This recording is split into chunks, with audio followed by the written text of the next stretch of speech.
Bom dia, queridos alunos, tudo bom?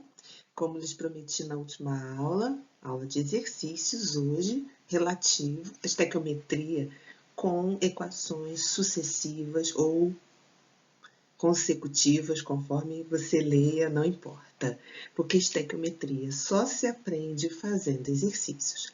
Então, você precisa ter à mão a tabela periódica e uma calculadora, lápis, papel. Vamos exercitar para que ninguém seja surpreendido com uma questão e não saiba fazer. Vamos? Meio mol de Ca3P2 reage com água produzindo hidróxido de cálcio e desprendendo PH3-fosfina. Este último reage completamente com o oxigênio atmosférico, formando ácido fosfórico. Quantos mols de água e de oxigênio são consumidos nesse processo? Ele nem dá as equações, você que terá que montar. Então, a leitura tem que ser muito pausada para compreender tudo que está sendo dito. Ele diz claramente que meio mol de Ca3P2 reage com água. Então, esses são os reagentes da primeira etapa, produzindo hidróxido de cálcio e desprendendo pH3. Estão aí os dois produtos. Este último, o pH3, reage completamente com o oxigênio atmosférico, O2, formando ácido fosfórico. Então, aí estão descritas as duas equações que nós vamos trabalhar, certo? A substância intermediária, então, é a fosfina, pH3. Antes de fazer qualquer coisa, vamos conferir se as duas equações estão balanceadas, certo? Ao escrever as equações, temos que fazer o balanceamento. Não existe estequiometria sem balanceamento de equações. Eu já trouxe as equações balanceadas, mas cabe a você, quando for estudar, fazer os balanceamentos. Então, vejamos, a fosfina é a substância intermediária. Nós já sabemos que para trabalhar com reações consecutivas, vamos precisar montar a equação global. E a equação global se faz eliminando, cortando a substância intermediária. Acontece que na primeira equação, o balanceamento me produz 2 mols de fosfina. E na segunda equação, a fosfina tem apenas 1 mol. Então, há necessidade de fazer o ajuste para que a gente possa cancelar a fosfina. É muito fácil. Basta multiplicar a segunda equação por 2, e aí eu terei 2 mols de fosfina, e eu posso cortar com 2 mols de fosfina, eliminando a substância intermediária, tirando ela do meu caminho, certo? Agora eu posso montar a equação global. Todos os reagentes serão repetidos antes da seta, todos os produtos serão repetidos depois da seta. Quais os produtos que sobraram? Ca3P2, 6 de água e 4 de O2. E quais os produtos que sobraram? E o hidróxido de cálcio e o ácido fosfórico. Pronto. Com a equação global montada, balanceada, eu já posso fazer o cálculo estequiométrico. Qual a pergunta? Quantos mols de água e quantos mols de oxigênio são consumidos nesta reação? Então, ele está perguntando sobre isso e sobre isso. E qual o dado do problema? Meio mol de Ca3P2, correto? Então, qual é a nossa primeira etapa? Montar a relação padrão em mol entre as substâncias relacionadas no exercício, que são o Ca3P2, a água e o oxigênio. E a proporção está dada pela estequiometria da própria equação global. 1 mol de Ca3P2 está para 6 mols de água e está para 4 mols de O2. Como a pergunta está em mol, como os dados estão em mol, eu não vou precisar passar pela etapa de ajuste de unidades. Ai, que bom, é muito bom mesmo. Então, vamos direto aos dados do problema. Ele pergunta quantos mols de água e quantos mols de O2 a partir de meio mol de CaP3. Muito simples, né? 1 mol está para 6, meio mol está para quanto? Se 1 mol está para 4, meio mol está para quanto? Essa foi bem simples, era só mesmo para esquentar os motores. Então, deu 3 mols de água e 2 mols de oxigênio. Próximo. Certa massa de ferro reage com o oxigênio, originando óxido férrico. Já escreveu a equação aí enquanto eu falava? Então, vou repetir. Certa massa de ferro reage com oxigênio, originando óxido férrico. A seguir, este último, óxido férrico, reage com ácido sulfúrico. Os dois reagentes, então, óxido férrico e ácido sulfúrico, produzindo 80 gramas de sulfato férrico. Qual a massa de ferro inicial? Então, eu estou vendo claramente que são duas equações, a primeira muito bem descrita e a segunda mais ou menos bem descrita. Quero saber se você já montou as duas equações. As minhas foram montadas desse jeito. Ferro reage com oxigênio, formando óxido férrico. Este último reage com ácido sulfúrico, produzindo sulfato férrico mais água. Eu fui obrigada a colocar água ali. Por quê? Quando eu estudei óxidos, minha professora me disse, olha, óxidos metálicos têm caráter básico. E óxidos básicos reagem com ácidos, formando sal e água. Então, aí está. O óxido férrico é um óxido básico, ele reage com ácido, formando sal e água. E tive um trabalho, assim, muito importante de balancear as duas equações, correto? Então, já sabemos que a nossa substância intermediária é o óxido férrico. E para fazer o cálculo estequiométrico, que pergunta qual a massa de ferro, essa substância aqui, relacionado com 80 gramas de sulfato férrico, que é essa substância aqui. Só tem um jeito, eu preciso da equação global, senão eu não consigo relacionar o ferro com o sulfato férrico de uma maneira fácil, rápida. Eu vou ficar fazendo contas e mais contas, correto? Então, para fazer a equação global, precisamos eliminar a substância intermediária. Enquanto eu estou aqui falando, você já fez, né? Tenho certeza que sim. Então, para conseguirmos tirar a intermediária da equação global, precisamos ajustar os coeficientes estequiométricos. Aqui tem 2 mols e aqui só tem 1 mol. Então, qual é o truque? Multiplicar a segunda equação toda por 2. Agora sim, eu posso cortar 2 mols de óxido férrico como produto da primeira etapa por 2 mols de óxido férrico como reagente da segunda etapa. Certo? Mais algum problema? Você está vendo? Nem eu. Então, vamos repetir todos os reagentes que sobraram. Sobrou ferro, sobrou oxigênio, sobrou ácido sulfúrico. E vamos repetir todos os produtos que sobraram, sulfato férrico e água. Essa nossa equação global nos permite, então, fazer o cálculo estequiométrico.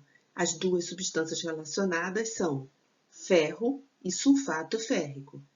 Qual é a primeira etapa, então? A relação padrão em mol entre as duas substâncias relacionadas. São 4 mols de ferro para 2 mols de sulfato férrico.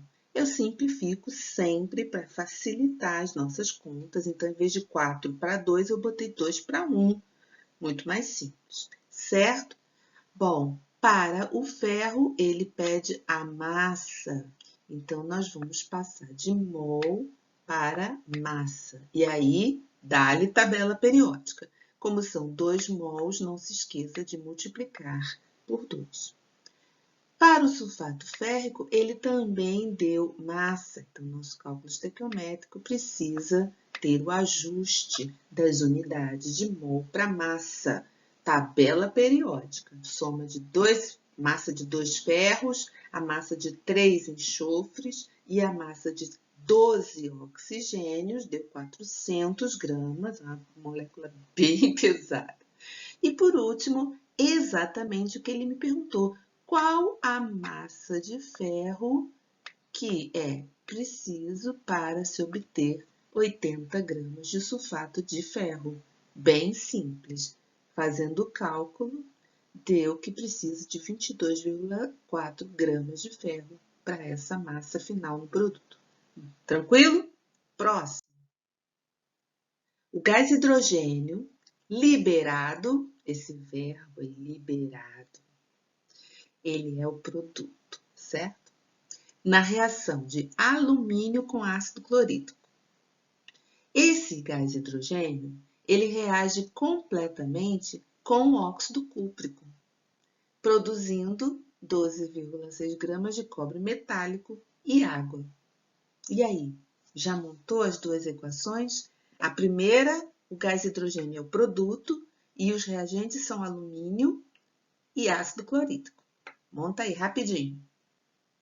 Na segunda reação, os reagentes são o gás hidrogênio com o óxido cúprico, produzindo cobre metálico e água. Já montou as suas duas equações? Tem que balancear. Vê se confere com as minhas. Na primeira reação, o alumínio reage com ácido clorídrico para formar gás hidrogênio. Só não, né? Na natureza nada se perde. Cadê o cloro? Cadê o alumínio? Cloreto de alumínio. E, na segunda etapa, o gás hidrogênio formado na primeira reage completamente com óxido cúprico, cobre mais 2, produzindo cobre metálico, cobre 0, e água. Balanceada, a gente já sabia quem era a intermediária, porque o próprio texto diz que é o hidrogênio formado na primeira etapa, que é consumido na segunda. Então, tá. Temos que nos ver livre desse hidrogênio para obter a equação global, porque a pergunta é sobre a massa de alumínio que reagiu.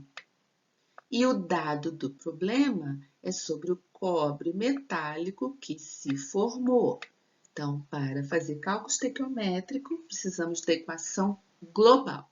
Para isso, temos que cortar a substância intermediária. Acontece que aqui a proporção não está equivalente, é de 3 para 1. Já sabe qual é o truque, né? É multiplicar a segunda equação toda por 3. Aí sim, 3 mols de hidrogênio se formam, 3 mols de hidrogênio são consumidos e a substância some da nossa vida. Para obter a equação global, temos que somar tudo o que sobrou. Reagentes que sobraram: alumínio, ácido clorídrico e óxido cúprico. Produtos que sobraram: cobre, água e cloreto de alumínio. Tá tudo certo? Veja se eu não errei nada, se eu não errei os coeficientes estequiométricos, se fiz a soma corretamente. Confere. Tudo certo? Se não, me fala. Certinho? Então, vamos à pergunta. Ele quer saber a massa de alumínio e ele dá a massa de cobre. Então, vamos relacionar as duas substâncias com a relação padrão em mol.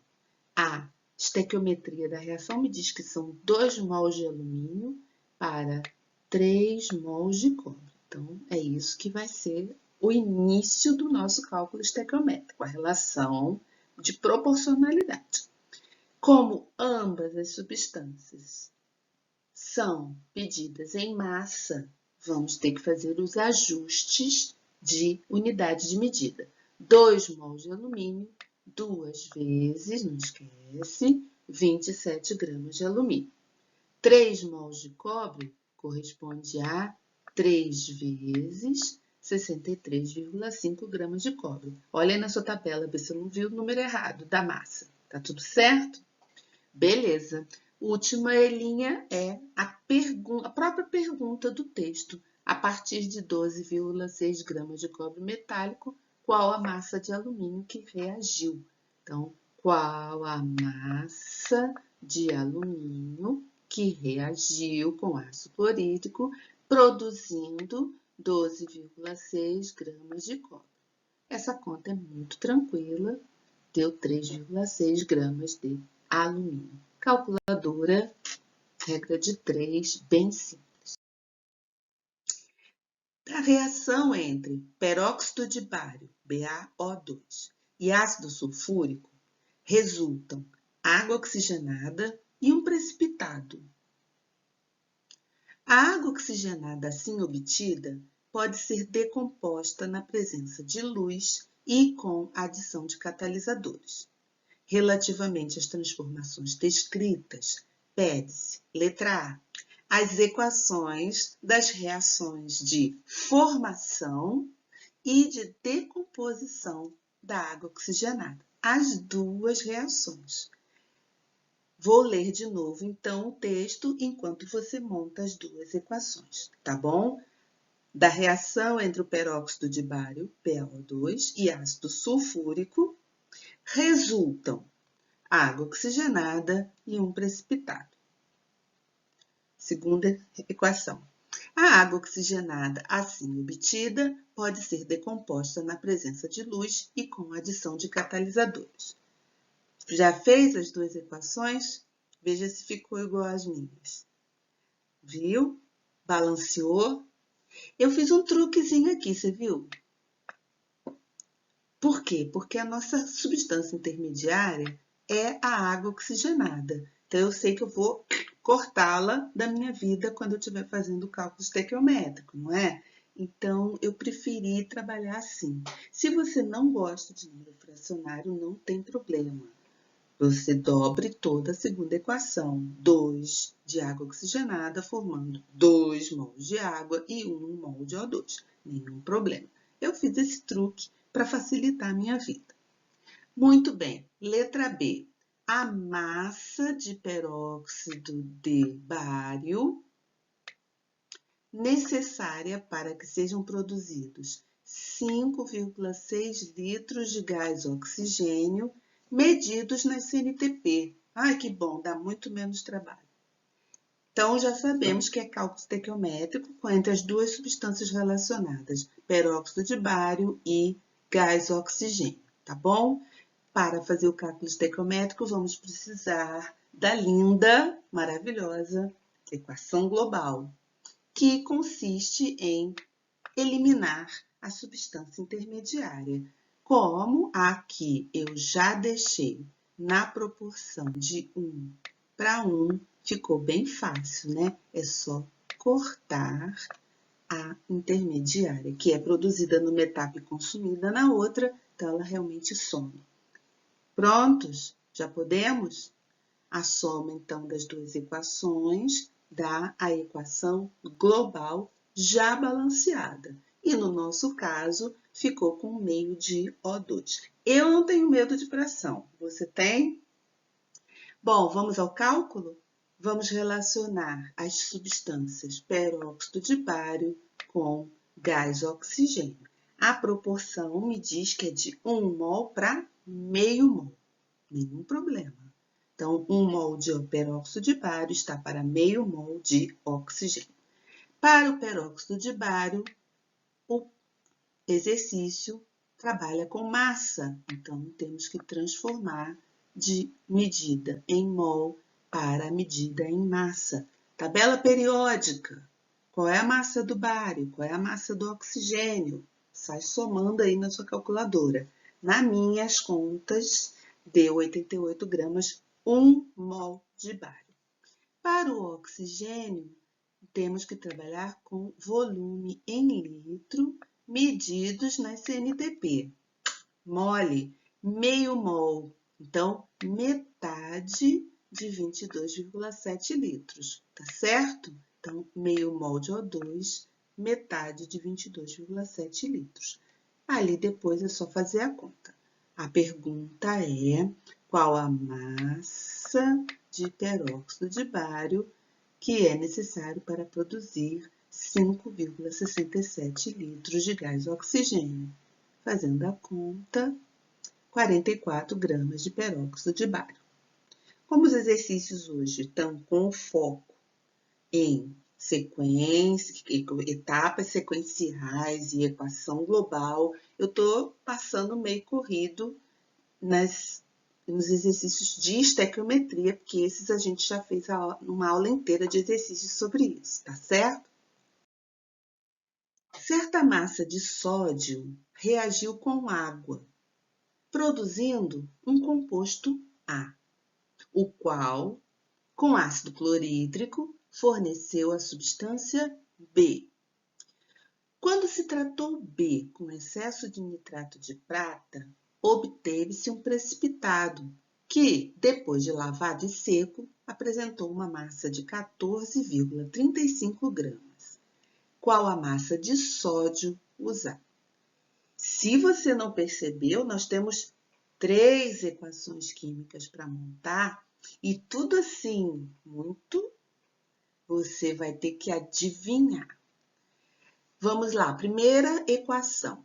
Sódio reagiu com água produzindo um composto A. Monte sua equação aí no seu caderno. Agora, a segunda equação. A reagiu com ácido clorídrico, forneceu a substância B. E B foi tratado com excesso de nitrato de prata, obtendo-se um precipitado que apresentou massa 14,35 gramas. Bom, essas equações estão todas assim disfarçadas porque o IME acha que você sabe quais são as equações. Você deveria saber. Quando o sódio reage com água, a única substância possível do teu repertório que você conhece é o hidróxido de sódio. Nem estava difícil. Então, o hidróxido de sódio é a substância A. A substância A vai reagir com ácido clorídrico. Gente, uma base reage com uma base reage com ácido para formar sal e água. Isso, ó, moleza. Ainda mais qual exemplo? O básico. E o produto, qual pode ser o produto B? Só pode ser o cloreto de sódio, porque a água não vai reagir com o nitrato de prata, certo? Então, pega o cloreto de sódio, reage com excesso de nitrato de prata e obteve-se um precipitado que depois de lavada e seca apresentou. Essa última equação, você pode até não conhecê-la, mas você devia supor facilmente que é uma equação de dupla troca, onde o cátion de um reage com o ânion do outro, formando, se são 2 sais reagindo, vão formar 2 sais novos, correto? Então, esse era o truque. Então, a primeira era muito fácil, a segunda muito fácil e a terceira era um pequeno conhecimento das possibilidades. 2 sais reagindo só pode ser uma reação de dupla troca. Bom, qual dos dois forma precipitado?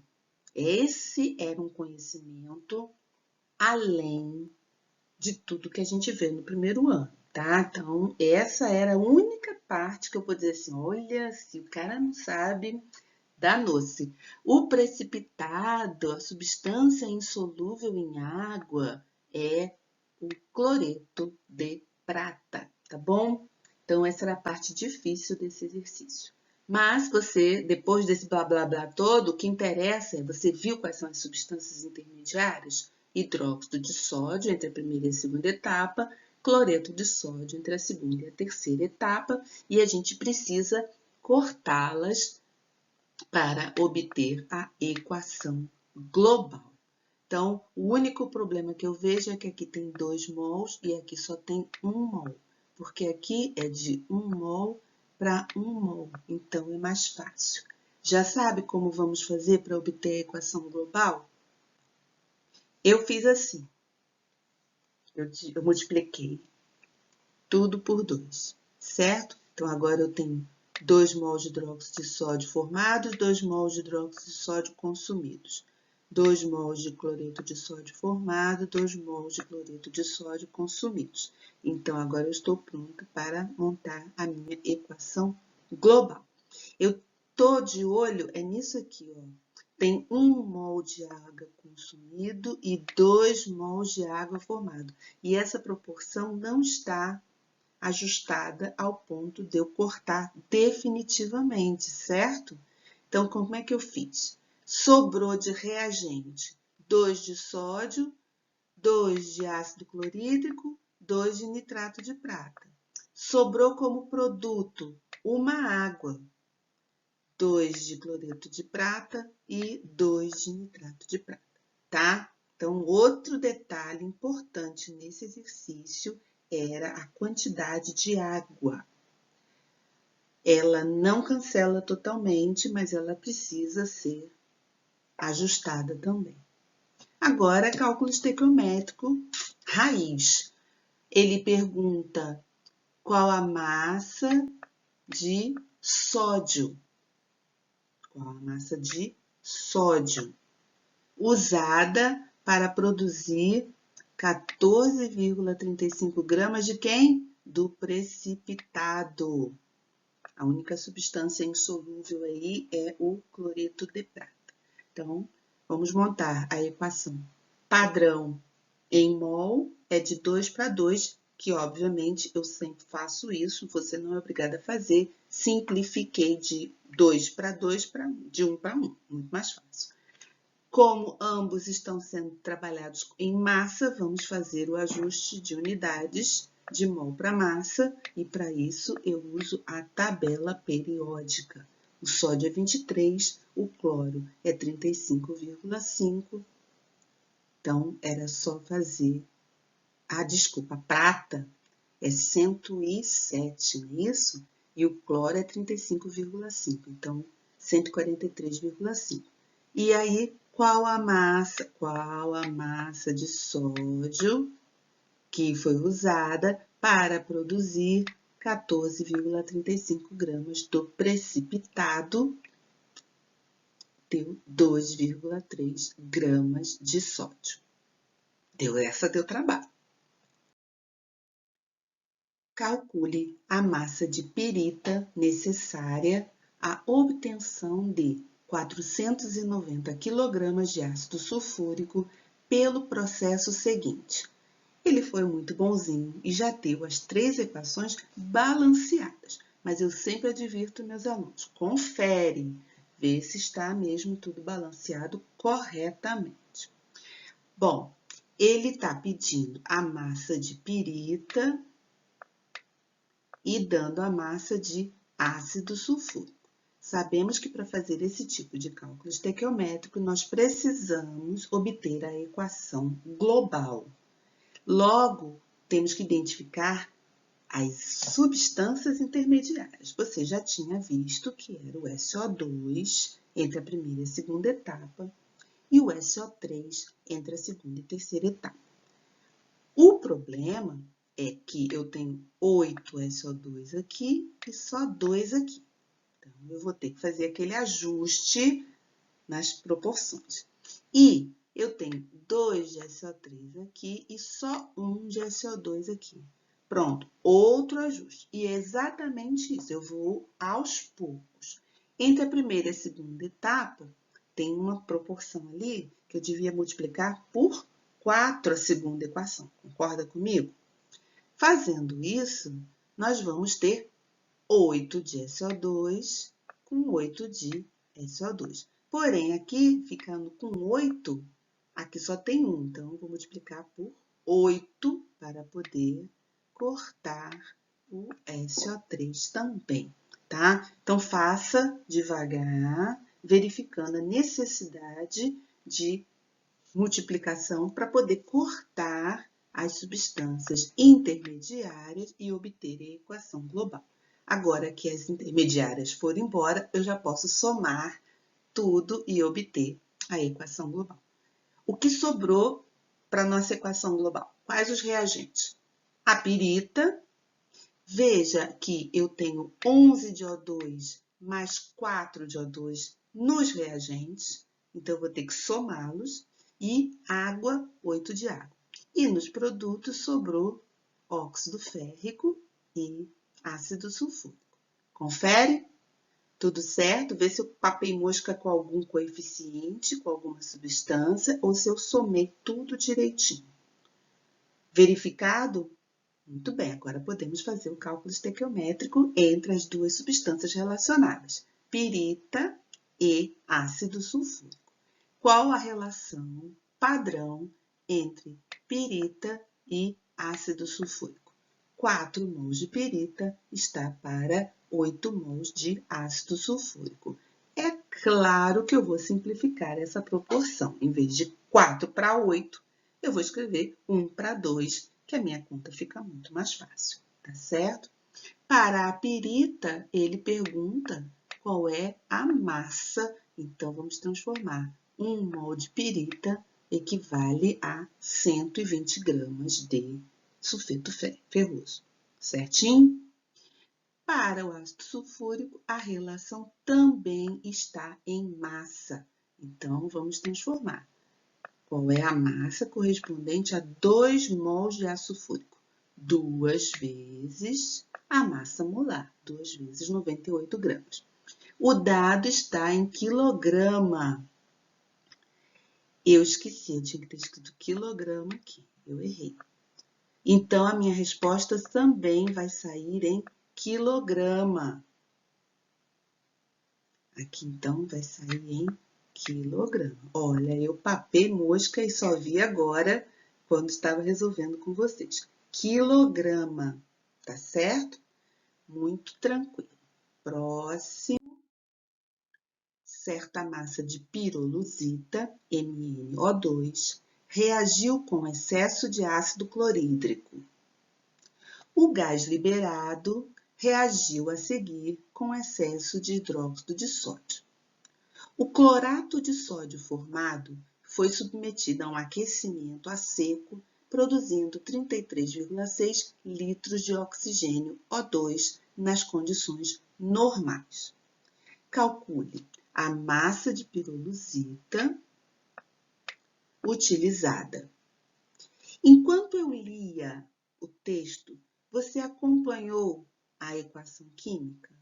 É bom fazer esse exercício, para que quando você tenha que escrever as equações químicas, essa leitura seja mais compreensível.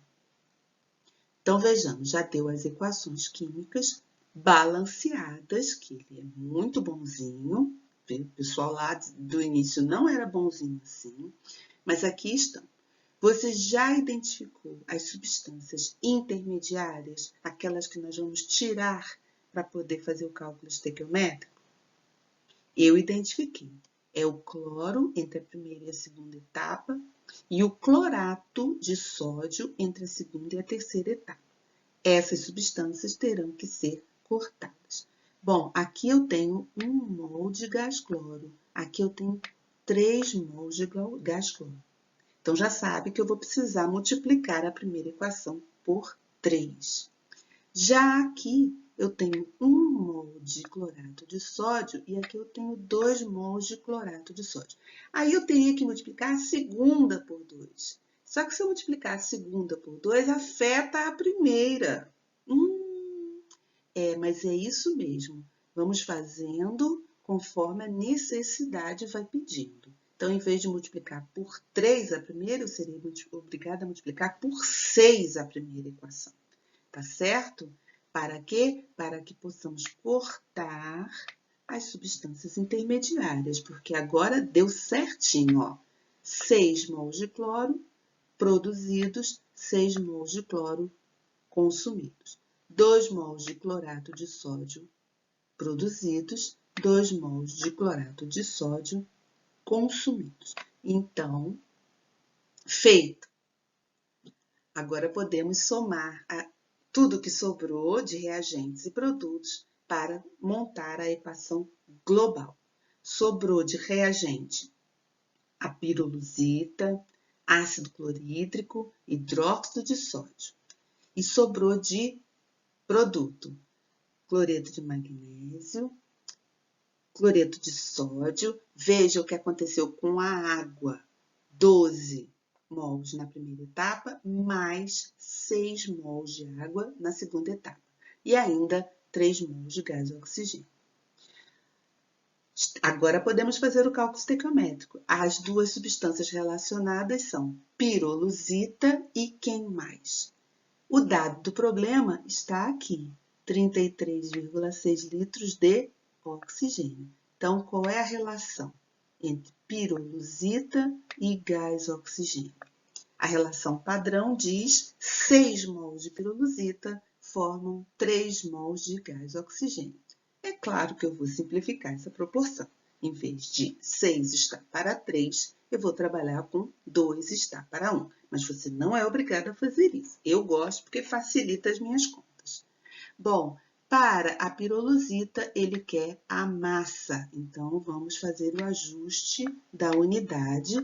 Como são 2 mols, não se esqueça de multiplicar por 2 a massa molar.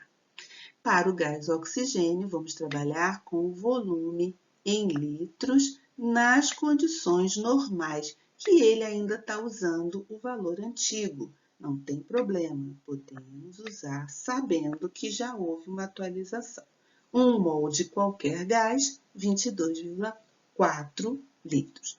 E aí é só responder a pergunta: qual a massa de pirolusita que forma 33,6 litros de O2, tá certo? Bem tranquilo, né? Calcule a massa de ácido nítrico que pode ser obtida a partir de 102 kg de amônia, pelo processo abaixo equacionado. Ele já deu as 3 etapas balanceadas, mas é sempre bom conferir. Eu sempre dou esse conselho para quem está fazendo um concurso, tá? Ele dá uma observação também aqui, ó. Admita que o NO formado na última etapa do processo não é reaproveitado, tá aqui. Por que ele está dizendo isso? Você já verificou quais são as substâncias intermediárias? Eu já. São justamente o NO entre a primeira e a segunda etapa e o NO2 entre a segunda e a terceira etapa. E esse último NO, ele é produzido, mas ele não é reaproveitado. Veja, ele é produto na última etapa, mas ele não é reagente na primeira etapa, certo? Ele não é consumido após ser produzido. Então, ele não vai entrar nessa de intermediário de equação nenhuma, tá bom?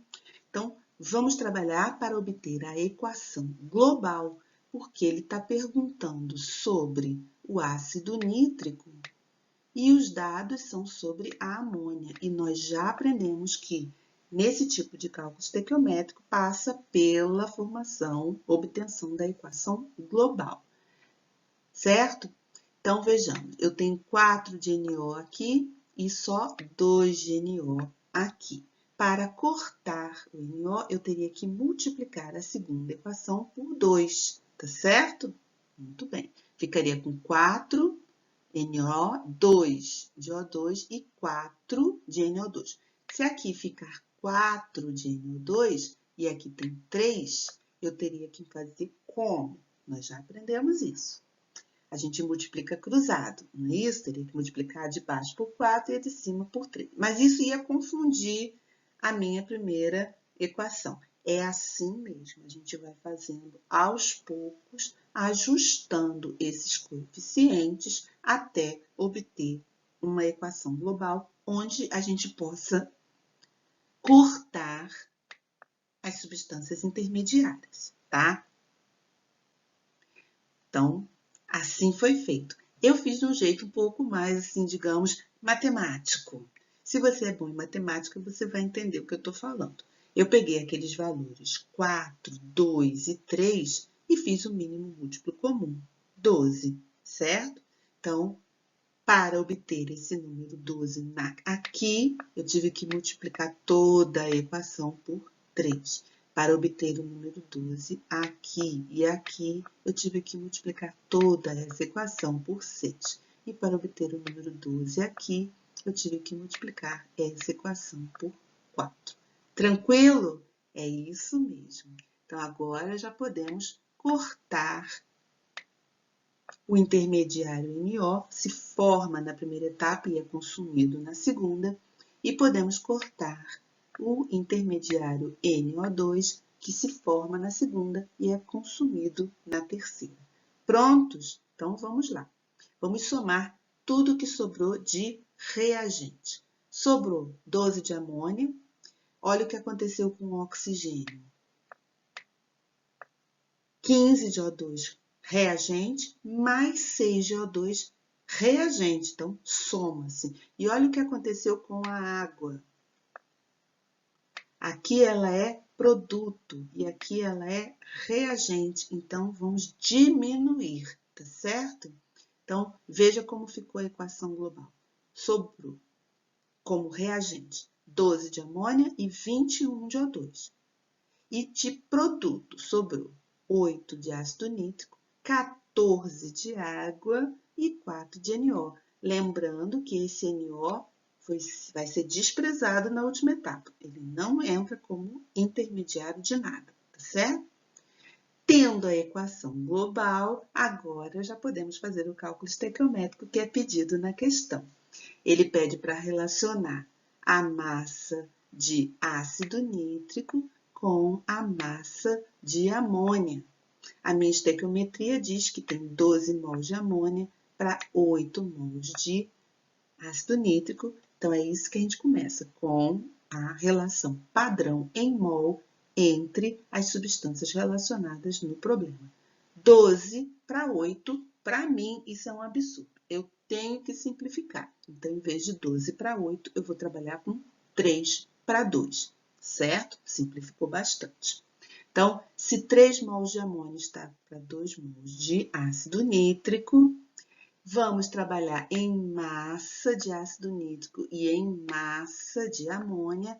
Primeira providência, mudar a unidade de medida de mol para massa, usando a nossa querida tabela periódica. Não se esqueça de multiplicar por 3 vezes a massa molar da amônia e multiplicar por 2 a massa molar do ácido nítrico. E, por último, entramos com os dados do problema. 102 kg de amônia vai produzir qual massa de ácido nítrico? E aí, lembrando, eu estou trabalhando com massa. Então, eu não estou fazendo nenhum crime aqui, tá? Só que se eu uso 102 como dado do problema, a minha resposta também vai sair em quilograma. Se você não confia em mim, é muito fácil. Em vez de escrever 102 quilogramas, escreve 102 mil gramas, que vai dar tudo certo. E aí, é só fazer o cálculo, deu 252 quilogramas de ácido nítrico. Por hoje é só, porém, as listas só aumentam. Já tem umas 4 listas de exercício lá no ALFA para você. Todas assim, lindas que nem essa. Não, mentira. Essa foi um pouco mais difícil. Eu julguei que era necessário mostrar como fazia com calma. As das listas são bem mais tranquilas de se fazer. Essas realmente foram questões escolhidas a dedo. Estuda, gente. Estequiometria só se aprende fazendo exercício. Até a próxima aula. Tchau, queridos.